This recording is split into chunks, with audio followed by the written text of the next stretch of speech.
R&D strategy, sort of R&D focus and objectives are not, they're only very broadly stated by firms, right? Right. And they don't, so it doesn't really see the light of day.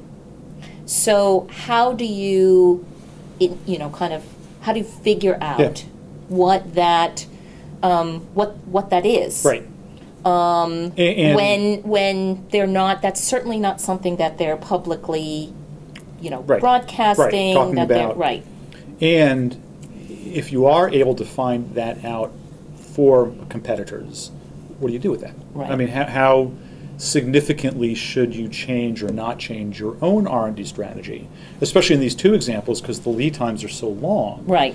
Part of it is, let's make sure we're acknowledging and aware of what our competitors are doing, but at the same time, if we've committed to an R&D direction that we feel is right for our current and future customers, we need to stay true to that to some extent, right? But in both cases, these firms were both concerned that maybe there's something they're missing. Right. So they're worried that they are, sort of very internally focused when they develop these plans. Mm-hmm. And it's not something that they all collegially will discuss because it's felt to be competitively very sensitive.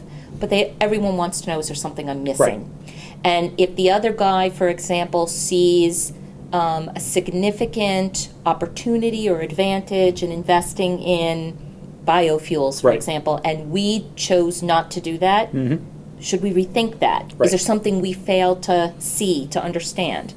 So it's not simply that, because someone else is doing it, we should do it too. Right.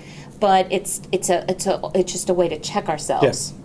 The other thing I think we learned from the food experience, the food product experience, was they had an outlier, right? So we did the competitive R&D strategy research and analysis, and there was a clear outlier, and it was difficult for us and the client to sort of make sense of that.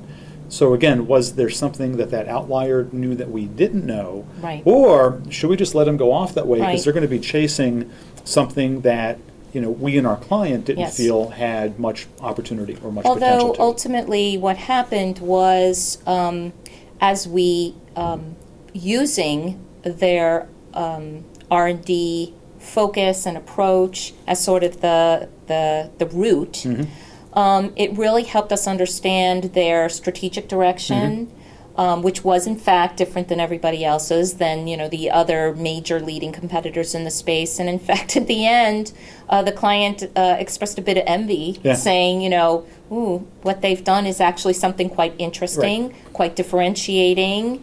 It helps give them some pricing power. It gives them, it does clearly differentiate them in the market, gives them a head start in some parts of the market where that are not terribly crowded. Wish we'd done that. Yeah. Well, and kind of high risk though. I mean, if they get that wrong, they're going to get it pretty wrong. So I think the client acknowledged the potential for high risk, high reward, and gave them some kudos and some credit.